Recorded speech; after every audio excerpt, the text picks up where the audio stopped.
The massive warship moved through space like a dark mountain floating among the stars.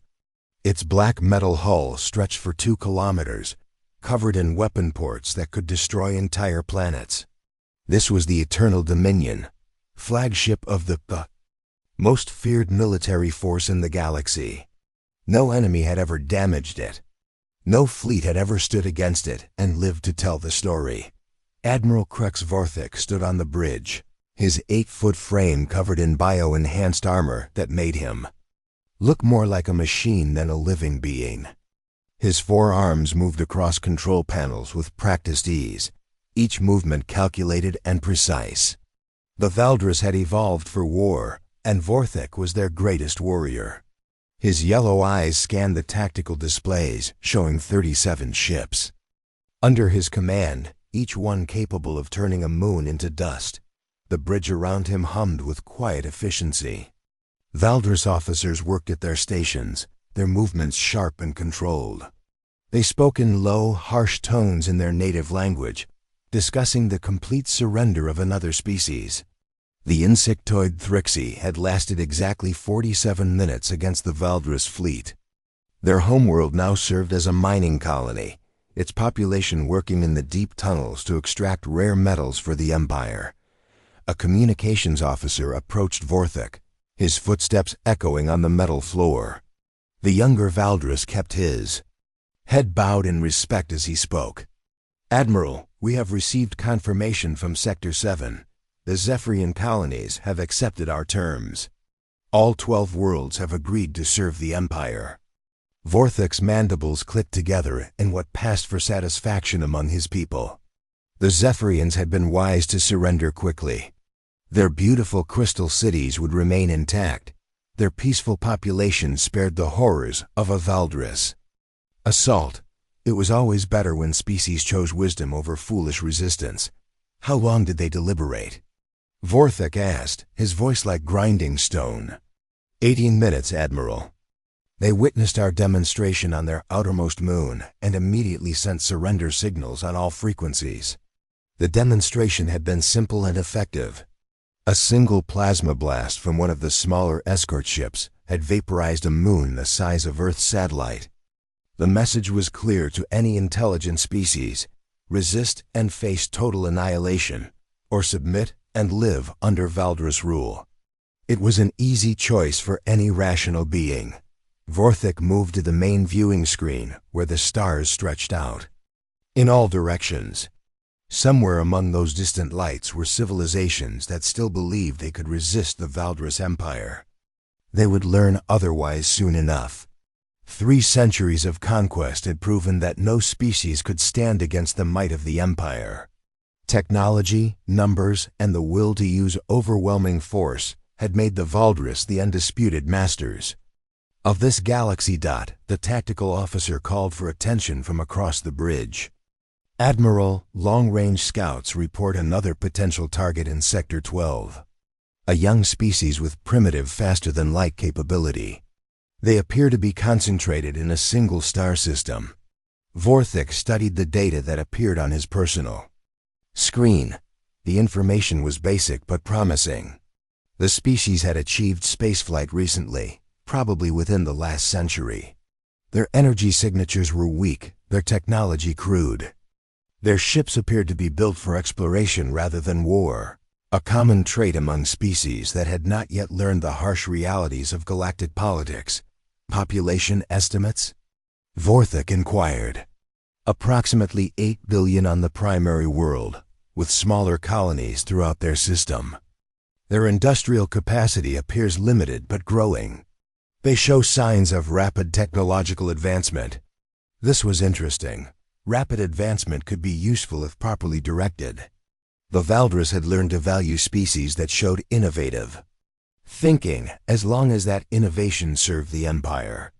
These newcomers might prove valuable as researchers or engineers, assuming they chose submission over destruction. Military assessment. Vorthik continued his questioning. The tactical officer consulted his displays before responding. Minimal space-based defenses. Their largest vessels appear to be cargo ships converted for exploration. We detect no weapons. capable of threatening our shields. Standard conquest protocols should be more than sufficient. Vorthik considered this information carefully. The species sounded typical of young civilizations that had not yet encountered the Valdris Empire. They would likely panic when faced with superior firepower, then quickly surrender to preserve their lives.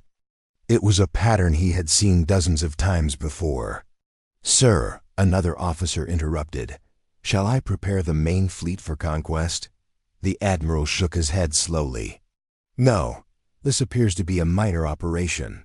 5 ships should be more than adequate for a species at this level of development.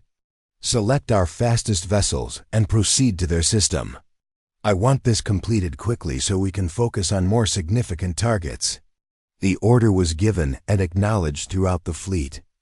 Within hours, 5 Valdris warships had separated from the main force and begun their journey toward what the primitive species called the Sol system. Each ship carried enough firepower to devastate a planet, operated by crews that had never known defeat. As the ships departed, Vorthik returned to his study of galactic charts. The Empire continued to expand in all directions, consuming star systems like a great beast feeding among the cosmos. Every week brought news of new conquests, new species added to the growing catalog of subjects. The Valdris way of life depended on this constant expansion, this steady flow of resources and labor from conquered worlds. He thought about the early days of the Empire, when his grandfather had been a young warrior serving under the first emperor. Back then, the Valdris had been just another species struggling to survive in a hostile galaxy.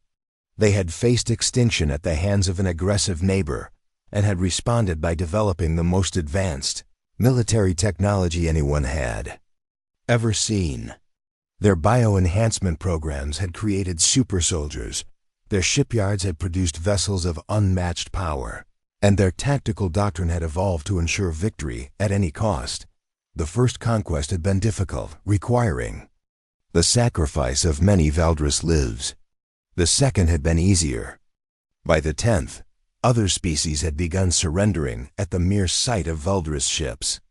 Now 3 centuries later, resistance was so rare that most young Valdris warriors had never experienced a real battle. They trained extensively and maintained peak readiness, but actual combat had become almost extinct. This was both a blessing and a concern for Vorthik. While peaceful expansion was preferable to costly battles, he worried about the fighting spirit of his people. Would they be ready if they ever encountered a species that refused to follow the established pattern? Would Valdris warriors still possess the strength and cunning that had built their empire? These thoughts were interrupted by a communication from the Imperial Palace on the Valdris homeworld. Emperor Thirek the Conqueror himself appeared on the Admiral's private screen, his ancient features marked by centuries of rule and countless victories. "Admiral Vorthik, I trust your latest conquests proceed smoothly?" "Yes, Your Majesty. The Zephyrian colonies have submitted, and we are processing the integration of their industrial facilities. I have also dispatched a small force to investigate another potential addition to the Empire." The Emperor nodded approvingly. "Excellent. The Imperial Council grows impatient for new resources. Our shipyards require additional raw materials, and our expanding population needs new worlds to colonize. How soon can we expect results from this new target?" "Within days, Your Majesty. The species appears primitive and unprepared for contact with a superior civilization. Standard conquest protocol should suffice." "Good. I want this expansion phase completed quickly. Intelligence reports suggest there may be other major powers developing in distant sectors. We must secure our position before encountering any genuine competition." As the communication ended, Vorthik reflected on the Emperor's words. Other major powers were a theoretical concern, but the Admiral had difficulty imagining any species that could challenge Valdris supremacy. Their technology was centuries ahead of anyone they had encountered. Their military doctrine was refined through constant success, and their will to dominate was absolute. Still, he made a mental note to monitor the progress of the 5 ships he had sent to the Sol system. Even routine operations deserved proper oversight, and there was always value in studying how different species responded to first contact with the Empire. Each encounter provided data that could be useful for future conquests. The Valdris Empire continued its steady expansion through the galaxy, confident in its power and certain of its destiny. No one could challenge them, and no one ever would. Captain Jake Morrison stood at the center of the bridge, watching the stars through the main viewing screen. The USS Defiant moved through space at maximum cruise speed, her fusion engines pushing the ship toward the outer edge of the solar system. This was humanity's first real deep space warship, built with the best technology Earth could produce. Though by the standards of older spacefaring civilizations, it was primitive and crude. Morrison was a veteran of the Mars colonial wars, where he had learned to fight against impossible odds. His weathered face showed the scars of many battles, and his gray eyes held the steady gaze of a man who had seen too much death. At 45, he was older than most ship commanders, but his experience made him the perfect choice to lead humanity's most advanced vessel into the unknown. The Defiant was impressive by human standards. 847 meters long, she carried a crew of the same number, men and women who had volunteered for the most dangerous assignment in human history. Her hull was reinforced steel and titanium, built to withstand the harsh conditions of deep space. Her weapons were kinetic cannons that fired depleted uranium slugs at tremendous speed, along with nuclear missiles that could crack asteroids in half. Lieutenant Lisa Grant worked at the sensor station, monitoring the space around them for any unusual activity. She was young, barely 26, but she had graduated at the top of her class from the Space Academy. Her fingers moved quickly across the control panels as she tracked dozens of objects moving through the solar system. "Captain," she called out, her voice tight with concentration. "I'm picking up something strange on long-range sensors." Morrison walked over to her station, studying the displays that showed the electromagnetic spectrum around them. "What kind of strange?" "Energy signatures unlike anything in our databases. The power output is enormous, sir. Much larger than anything we've ever built." Lisa adjusted the sensors, trying to get a clearer reading. "There are 5 distinct sources, moving information toward the inner system." "Communications officer." Danny Walsh looked up from his station across the bridge. He was a thin man with quick hands and an even quicker mind, responsible for all electronic communications on the ship. "Captain, should I attempt to establish contact?" Morrison nodded slowly. This was the moment they had all been preparing for, first contact with an alien civilization. Every person on Earth had dreamed of this day, wondering what other intelligent life might exist among the stars. The protocols were clear. Approach peacefully, attempt communication, and avoid any actions that might be seen as hostile. "Yes, Danny. Use standard first contact procedures. Mathematical sequences, peaceful intentions. The whole package. Broadcast on all frequencies." Danny's fingers flew across his keyboard as he prepared the message. The communication included prime numbers, basic mathematical constants, and a carefully crafted greeting that had been developed by the best linguists and scientists on Earth. The message went out in multiple formats: radio waves, laser pulses, and even basic pictographs that any intelligent species should be able to understand. The response came faster than anyone expected. Instead of a return greeting or an attempt at communication, the alien ships opened fire without warning. The first target was Europa, one of Jupiter's moons that housed a research station with 300 scientists and support staff. Energy beam that struck the moon was beyond anything in human experience, a focused stream of superheated plasma that turned the entire celestial body into a ball of expanding gas. The bridge of the Defiant fell silent as the crew watched the destruction on their screens. In seconds, 300 human lives had been extinguished, along with decades of scientific research and equipment. The alien ships continued their approach, moving steadily toward the inner planets where billions of humans lived and worked. "Jesus Christ," whispered Chief Engineer Pete Rodriguez from his station. He was a stocky man with grease-stained hands and a reputation for being able to fix anything. They just ... They just destroyed Europa, the whole moon. The second target was Ceres, the largest asteroid in the belt between Mars and Jupiter.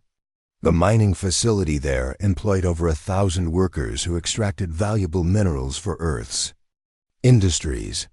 The alien beam struck the asteroid and simply erased it from existence, leaving nothing but glowing debris where a thriving community had been moments before. Morrison felt a cold rage building in his chest. These aliens had not attempted communication, had not offered surrender terms, had not even warned the human installations before attacking. They were conducting what could only be described as a genocide, destroying human settlements as casually as someone might step on insects. "Danny, any response to our communications?" Morrison asked, though he already knew the answer. "Nothing. Sir, they're not even acknowledging our signals. It's like they don't care that we're trying to talk to them." Lieutenant Grant spoke up from her sensor station. "Captain, I'm analyzing their weapons. The energy output is incredible, but there's something else. Their ships are huge. The smallest one is over 1 kilometer long.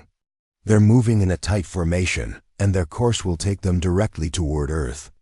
Morrison studied the tactical display, calculating distances and speeds. The alien fleet would reach Earth in less than 6 hours at their current pace. There was no time to evacuate the planet, no time to organize a defense, no time to do anything except fight with whatever they had. "Communications, contact Earth Command. Tell them we have hostile aliens in the system and they've already destroyed Europa and Ceres. Tell them the Defiant is moving to intercept." Danny's face went pale. "Sir, intercept?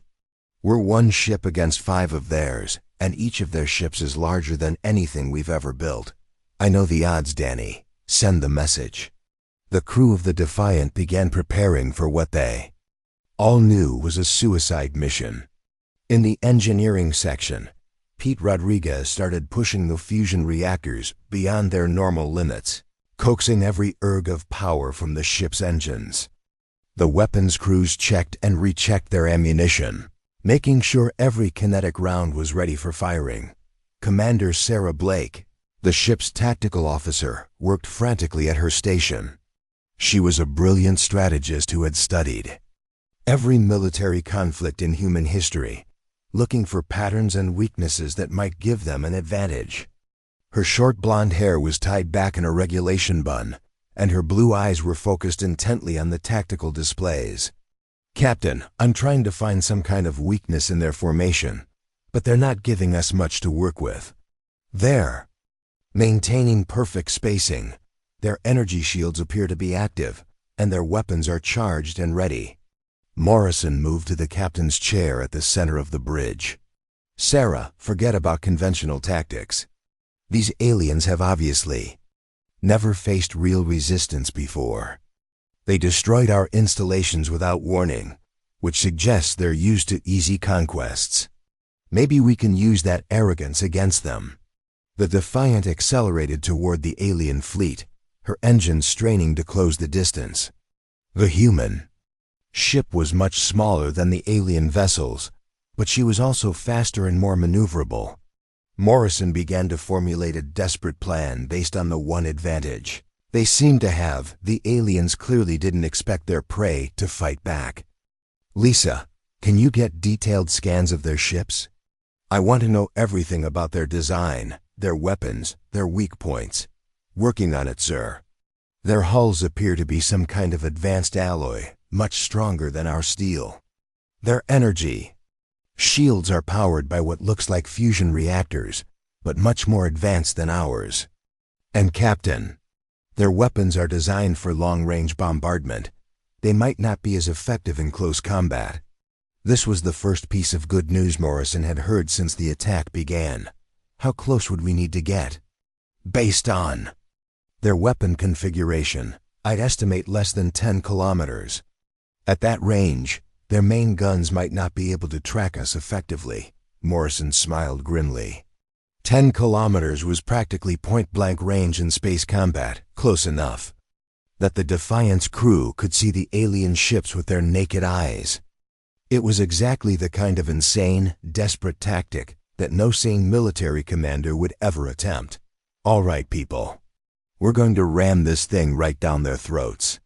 Pete, I want everything you can give me from the engines. Sarah, prepare all weapons for close-range combat. Danny, keep transmitting our position to Earth Command so they know what happened to us. The crew of the Defiant worked with desperate efficiency, knowing that they were humanity's only hope. As they raced toward the alien fleet, each person on the bridge understood that they were probably going to die. But they also understood that someone had to make a stand. Someone had to show these aliens that humanity would not go quietly into extinction. The first shots were fired when the Defiant came within range of the alien weapons. Beams of superheated plasma lanced through space, missing the small human ship by mere meters. The heat was so intense that the Defiant's hull began to glow red even from near misses. Morrison gripped the arms of his chair as the ship shook from the alien fire. Return fire, all weapons. The Defiant's kinetic cannons opened up, hurling depleted uranium slugs at the nearest alien vessel. The Defiant twisted through space between the massive alien ships, her hull glowing red from the heat generated by near misses from plasma weapons. Captain Morrison gripped his chair as the ship shook from the force of explosions erupting around them. The alien vessels were so large that the human ship looked like a fighter plane buzzing around battleships. Commander Sarah Blake worked frantically at her tactical station, trying to find any weakness in the alien defenses. Sweat ran down her face as she analyzed the enemy ships with every sensor the Defiant possessed.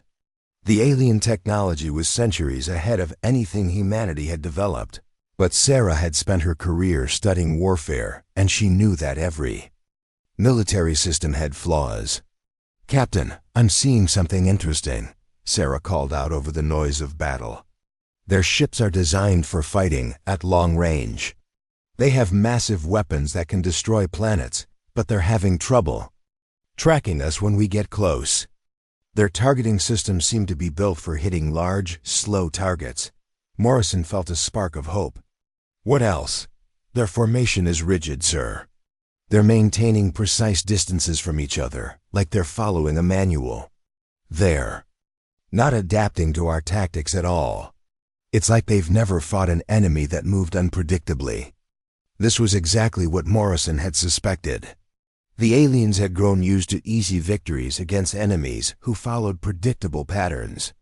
They probably had standard procedures for every situation, but those procedures assumed their opponents would behave like civilized military forces. Humanity had never been accused of being civilized when it came to warfare. Chief Engineer Pete Rodriguez spoke up from his station in the engine room through the ship's communication system. "Captain, I've been thinking about their shields. Our kinetic weapons can't penetrate them. But what if we don't try to penetrate them? What if we overload them instead?" "Explain," Morrison ordered, steering the ship around another blast of plasma fire. "Well, sir, those shields have to have a power limit. They're absorbing the energy from our weapons and dispersing it somehow. But every system has a breaking point. If we could hit them with more energy than they can handle all at once, we might be able to burn out their defensive grid." Lieutenant Lisa Grant looked up from her sensor station. "Pete might be onto something, Captain. I'm detecting fluctuations in their shield harmonics every time we hit them. The energy is being absorbed, but there's a delay in the dispersal process." Morrison's mind raced as he considered the possibilities. The Defiant carried mining lasers designed for cutting through asteroids, powerful enough to slice through solid rock, but normally too weak to be effective weapons. However, Those lasers could be overloaded, turned into a one-shot weapon of tremendous power. Pete, could you rig the mining lasers to overload their focusing crystals? Create a single massive energy pulse? There was a pause before Pete answered. Yes, sir, but it would destroy our entire laser array and probably damage half the engineering section. The feedback would be enormous. We'd only get one shot, and after that, we'd be defenseless. How much power are we talking about? Maybe 10 times the normal output, sir. Enough to cut through a small moon if we could focus it properly. But, Captain, the risk to the ship ... double quotes Morrison cut him off. Do it. Sarah, pick our target. Which ship looks most important? Sarah studied the tactical display, identifying the alien vessels by their size and position. The largest ship was clearly the flagship, over 1.5 kilometers long and bristling with weapon systems. It held the center position in the alien formation, directing the movement of the other ships. The flagship, sir. If we can take out their command ship, the others might lose coordination. Pete, how long do you need? Give me 10 minutes, Captain. I have to reroute power from the engines and bypass about a dozen safety systems. This is going to be dangerous even by our standards. Morrison smiled grimly. Our standards have always been a little loose when it comes to dangerous. The Defiant continued her deadly dance between the alien ships, dodging plasma beams that could vaporize the ship in an instant. The human crew worked with desperate efficiency, knowing that their survival depended on completing Pete's modifications before the aliens managed to land a direct hit. Communications Officer Danny Walsh monitored the alien transmissions, trying to learn anything about their enemy. Captain, I'm picking up communications between their ships. I can't translate it, but the patterns suggest they're getting frustrated. They're not used to targets that won't hold still. This was another piece of the puzzle. The aliens were designed for the kind of warfare where fleets lined up and exchanged fire until one side was destroyed. They had never encountered an enemy that used hit-and-run tactics, that treated space combat like a knife fight instead of a formal duel. Lisa, what's our damage assessment? Morrison asked. Hull integrity at 85%, sir. We've taken some hits, but nothing critical. The aliens are having trouble with their aim at close range. Their weapons are designed for precision at long distances, not for tracking fast-moving targets. Pete, status report. The chief engineer's voice came through heavy with exertion. Almost ready, Captain. I've disconnected every safety system we have, and I'm routing power from the life support systems. We'll have about 30 seconds of air after I fire this thing, so we better make it count. Morrison felt the weight of command settle on his shoulders. In 30 seconds, they would either destroy the alien flagship or die trying. There was no middle ground, no room for hesitation. The survival of humanity depended on the next few minutes. All hands prepare for emergency acceleration. Sarah, plot a course directly at the flagship's engine section. We're going to ram this. Shot right down their throats. The Defiant turned toward the alien flagship, her engine straining to build up speed.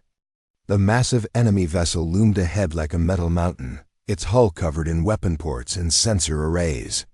Energy beams lanced out from the alien ship, but Morrison kept the Defiant moving in an erratic pattern that made targeting nearly impossible. Pete, are you ready? Ready, sir. All power is focused into the laser array. When I fire this, it's going to light up every sensor in the solar system. Sarah, target their engine core. If we're going to do this, let's make sure we take them with us. The distance between the ships closed rapidly. The alien flagship grew larger and larger on the viewing screen until individual details of its construction became visible. Morrison could see alien crew members moving behind transparent sections of the hull, probably trying to understand why their weapons couldn't hit the small human ship. 5,000 meters, Sarah reported. 4,000. 3,000. Pete, fire. The mining laser erupted with power that exceeded every safety limit built into the system. The focused beam of energy shot out from the Defiant with the force of a small star, bright enough to blind anyone looking directly at it. The laser struck the alien flagship's engine section and burned through the energy shields like they were made of paper. The alien ship shuddered as the beam penetrated deep into its core systems. For a moment, nothing seemed to happen. Then, chain reaction began as the laser beam reached the ship's main power source. Explosions rippled along the flagship's hull as internal systems overloaded and failed. The Defiant was caught in the blast wave from the dying alien ship. The explosion threw the human vessel away from the flagship like a toy, her hull creaking under the stress of forces no ship was designed to withstand. Emergency lights flickered on throughout the ship as main power failed, but the alien flagship was dying. The massive vessel broke apart in sections, each piece spinning away into space as secondary explosions tore through what remained of the hull. The other alien ships stopped firing, apparently stunned by the destruction of their command vessel. Morrison pulled himself upright in his chair, tasting blood from where he had bitten his tongue during the explosion. Damage report. Main engines offline, Pete reported. Life support is failing. Weapons are destroyed. But we're alive, sir. Somehow, we're still alive. Lisa's voice was filled with amazement. Captain, the other alien ships are retreating. They're actually running away. On the viewing screen, the 4 remaining alien vessels were turning away from the battle, their formation broken and scattered. For the first time in their history, a Valdris fleet had been defeated. The aliens who had conquered dozens of civilizations had been beaten by a single human ship that should have been destroyed in the first exchange of fire.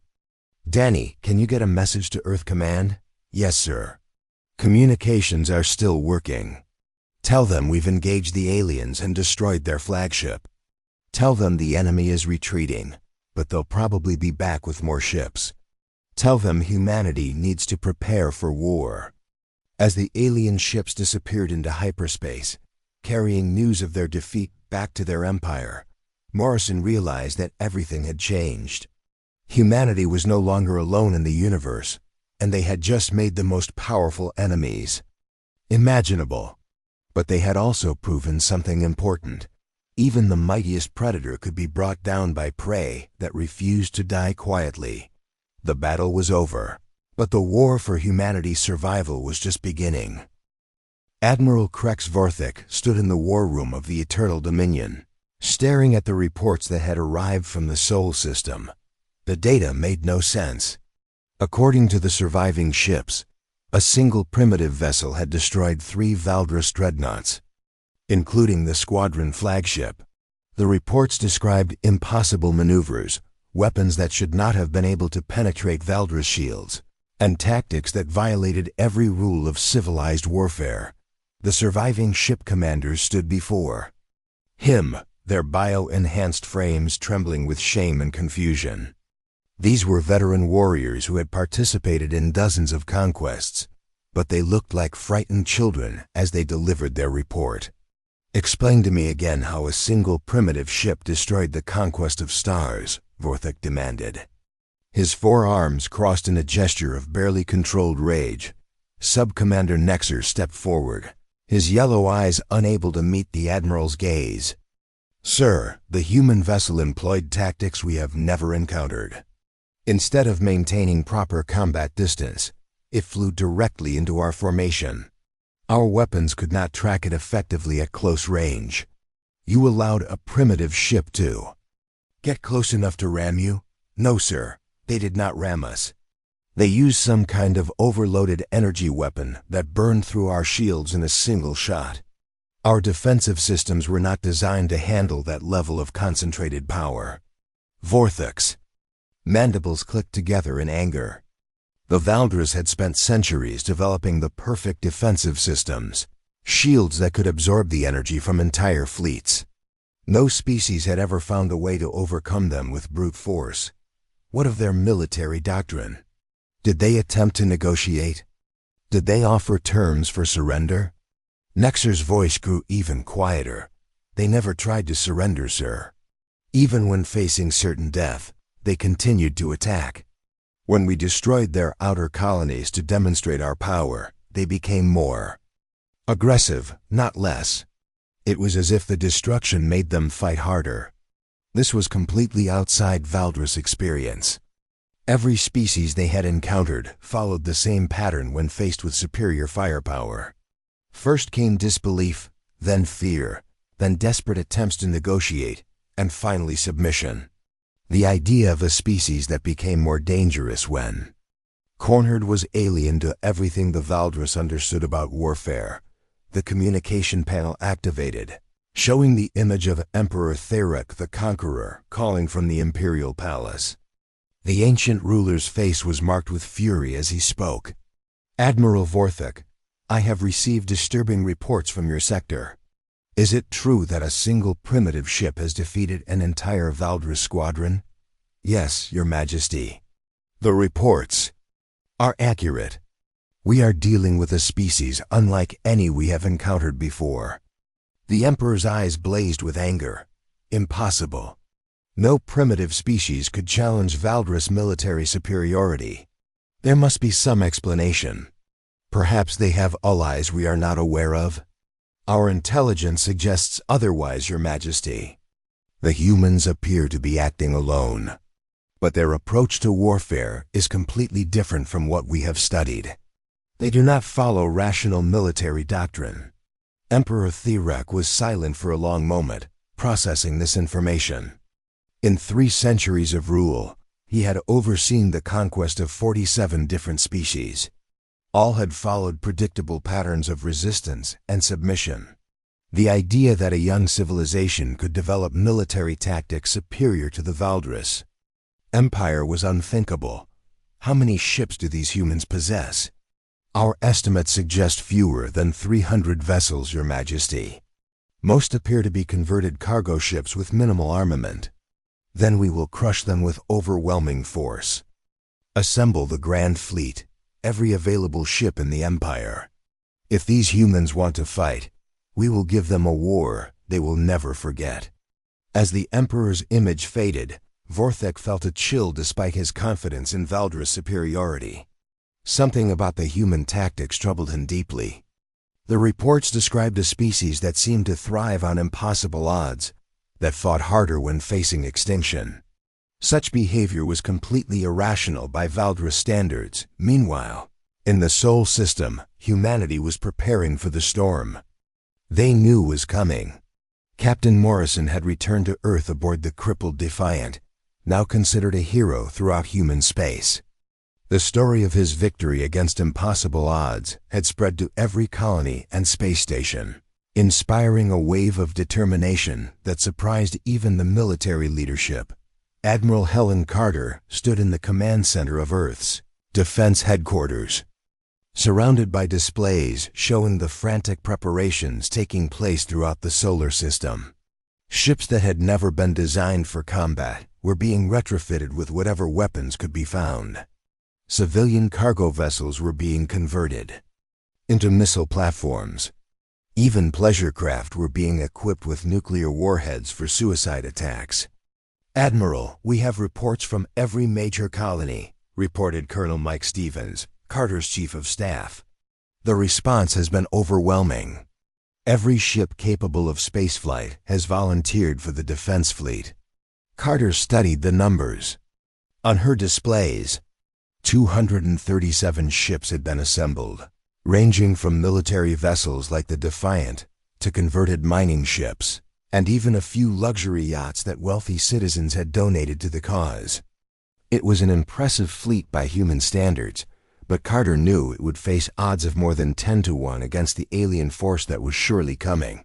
What about weapons production? Working around the clock, ma'am. Every factory on Earth and the colonies has been converted to military production. We're manufacturing kinetic rounds, nuclear warheads, and experimental weapons based on the alien technology we recovered from the destroyed ships. The salvage operation on the alien wrecks had provided humanity with its first look at truly advanced technology.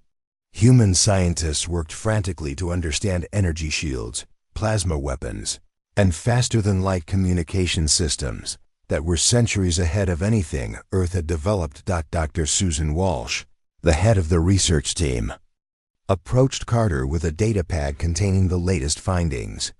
She was a brilliant physicist who had spent her career studying theoretical weapon systems, but the alien technology had challenged everything she thought she knew about physics.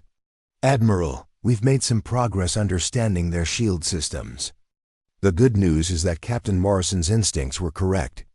The shields can be overloaded with sufficient energy applied in a concentrated burst. What's the bad news? The amount of energy required is enormous. We would need to modify our weapon systems extensively, and each ship would only get one shot before the weapons burned out completely." Carter nodded grimly. One shot was enough for the Defiant. "Can we implement these modifications across the fleet?" "We're working on it, but time is a major factor. Our intelligence suggests the alien main fleet could arrive within weeks." The preparations continued around the clock as humanity mobilized for total war.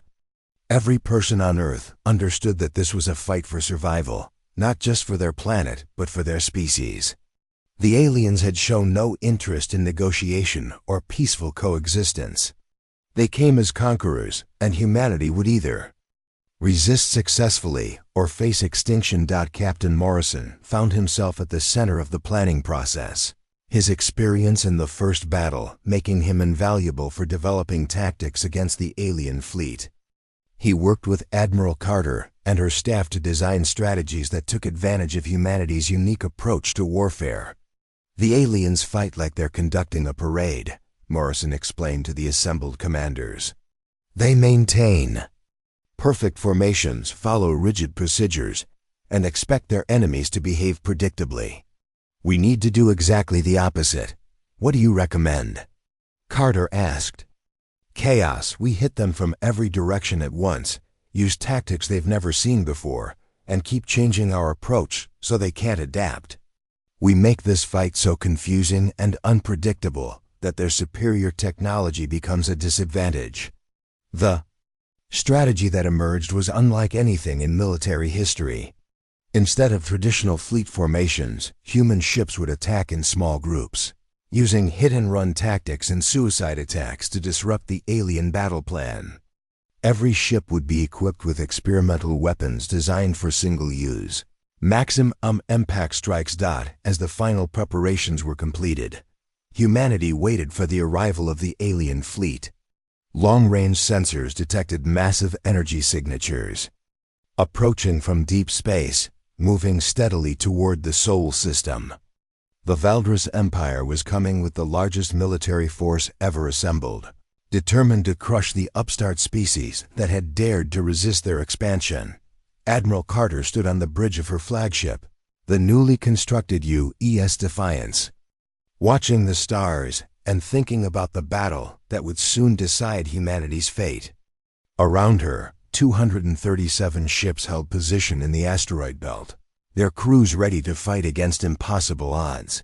The alien fleet that approached carried enough firepower to sterilize entire star systems. They had never been defeated, never faced real resistance, never encountered an enemy that refused to surrender when faced with certain death.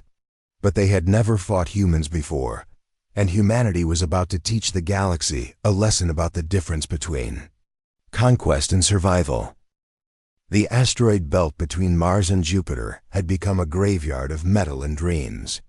Admiral Helen Carter stood on the bridge of the U.S. Defiance, watching as the largest alien fleet in galactic history approached their position.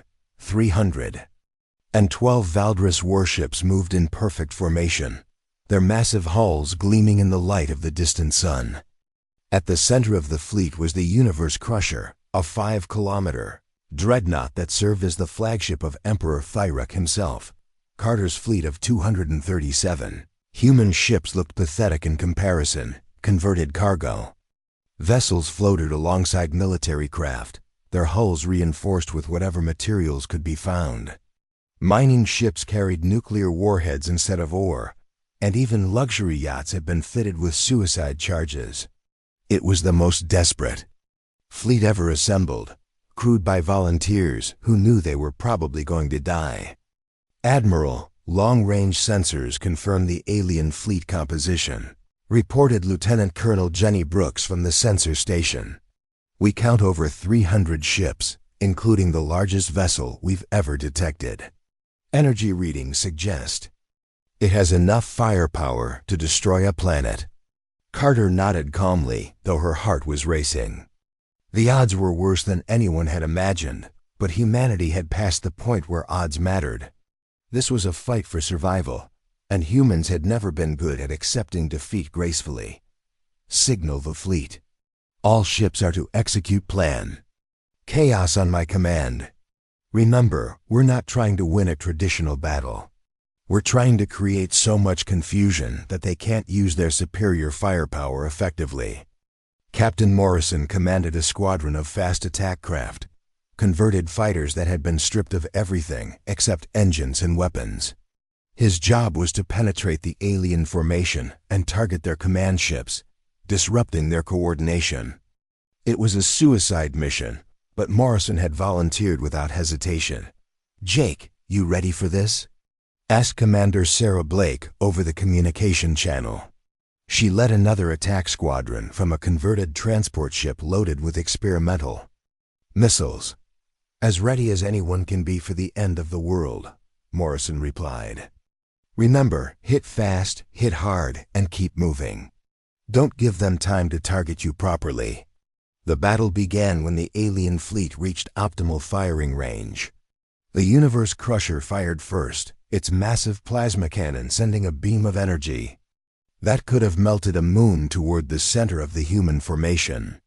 But the beam struck empty space because the human ships had already scattered in all directions, abandoning any pretense of formation flying. Emperor Theric stood on the bridge of his flagship, watching with growing confusion as the human fleet exploded into chaos. Instead of maintaining defensive positions, the enemy ships were flying in every direction at once, some heading directly at his fleet while others seemed to be running away. It made no tactical sense. "Admiral Vorthik, what are they doing?" the Emperor demanded. Vorthik studied the tactical displays, trying to understand the human strategy. "I believe they are attempting to overwhelm our targeting systems with multiple simultaneous attacks, Your Majesty. But such tactics are wasteful and undisciplined." The first wave of human attackers reached the alien fleet within minutes. Morrison's squadron dove between the massive Valdris ships like insects swarming around giants, their small size making them nearly impossible to track. The aliens fired their weapons frantically, but their plasma beams were designed for long-range precision, not for hitting fast-moving targets at close range. A converted mining ship called the Luna Prospector flew directly at one of the alien dreadnoughts, its hull packed with nuclear explosives. The ship's captain, a former asteroid miner named Bob Richards, had volunteered for what everyone knew was a one-way trip. As alien weapons fire converged on his vessel, Bob transmitted his final message. "Tell my wife I'm sorry, I won't make it. Home for dinner." The Luna Prospector struck the alien ship's shield generator and exploded with the force of a small star. The nuclear blast overloaded the Valdris defensive systems, leaving the massive dreadnought vulnerable to follow-up attacks. Within seconds, a dozen human ships swarmed the defenseless alien vessel, their kinetic weapons tearing through the unprotected hull. Similar scenes played out across the battlefield as human ships executed suicide attacks that no rational military force would ever attempt. A luxury yacht rammed itself into an alien cruiser's engine section. A cargo ship loaded with mining explosives detonated itself against a command vessel's bridge. Each attack violated every rule of civilized warfare, and each attack worked precisely because the aliens had never faced such desperate tactics. Sarah, Blake's squadron launched their experimental missiles at the alien fleet's command ships, targeting the communication arrays that coordinated their movements. The missiles had been designed by human scientists working around the clock, incorporating alien technology salvaged from the first battle. When they struck their targets, the alien fleet's perfect coordination began to break down. "Their formation is fragmenting," reported the tactical officer on Carter's flagship. "Multiple alien ships are firing on their own vessels by mistake. They're losing coordination." Carter smiled grimly. This was exactly what they had hoped for. The Valdres had spent centuries perfecting their battle tactics, but those tactics depended on rigid discipline and perfect communication. When human attacks disrupted their coordination, the alien fleet became a collection of individual ships rather than a unified force. Morrison's fighter squadron had penetrated deep into the alien formation, heading directly for the Universe Crusher. The massive flagship loomed ahead like a metal moon, its hull bristling with weapon systems. Morrison knew that destroying the enemy command ship was humanity's only chance of winning this battle. "All fighters, concentrate on the flagship's bridge section," Morrison ordered. "If we can take out their command center, the rest of their fleet might fall apart." The fighters accelerated toward their target, dodging plasma beams that turned nearby asteroids into glowing vapor. Morrison's ship shook from near misses, but he kept flying straight at the Universe Crusher's bridge, where Emperor Thyrek himself commanded the alien fleet. On the bridge of the massive flagship, Thyrek watched in disbelief as the small human fighters approached his ship. These primitive beings should have been destroyed hours ago, yet they continued to fight with a ferocity that defied all logic. Their willingness to die for their cause was something the Emperor had never encountered in 3 centuries of conquest. "Destroy those fighters," Thyrek commanded. "We are trying, Your Majesty, but they are too small and fast. Our weapons cannot track them effectively at this range." Morrison's fighter was the last one remaining as he approached the Universe Crusher's bridge. Alien defensive fire had destroyed his squadron, but he had managed to reach his target. His ship was damaged and losing power, but he still had one weapon left, himself. The fighter crashed through the bridge's viewing screen, an explosion of metal and glass. Morrison found himself face to face with Emperor Thyrek, the ancient ruler who had conquered dozens of civilizations. The alien emperor was 8 feet tall, covered in bio-enhanced armor that made him look like a living weapon. "You cannot defeat the Valdres Empire, human," Thyrek declared, advancing on Morrison with weapons drawn. Morrison, bleeding from multiple wounds, stood his ground. "Maybe not, but we can make you pay a price you've never had to pay before." The fight that followed was brief but decisive.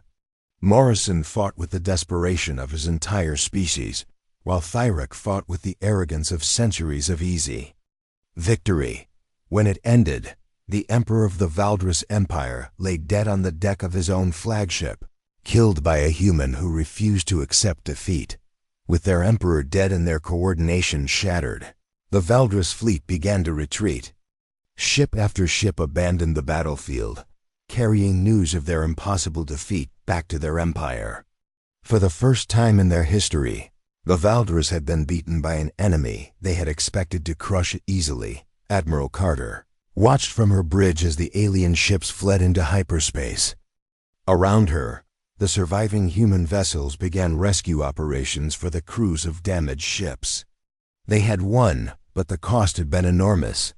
Over half of the human fleet had been destroyed, and thousands of brave men and women had given their lives for victory. "Signal Earth Command," Carter ordered. "Tell them the alien fleet has been defeated and is retreating. Tell them humanity is safe." As news of the victory spread throughout human space, celebrations erupted on every world and space station. But Carter knew this was only the beginning. The defeat of the Valdres Empire would inspire other enslaved species to rebel, and humanity would need to help them fight for their freedom. The galaxy would never be the same. The age of easy conquest was over, replaced by something new, a community of free species working together to build a better future. And at the center of it all were the humans, the small species that had refused to surrender and taught the galaxy that sometimes the most important victories come from never giving up. No matter how impossible the odds might seem, the war was over, but humanity's greatest adventure was just beginning.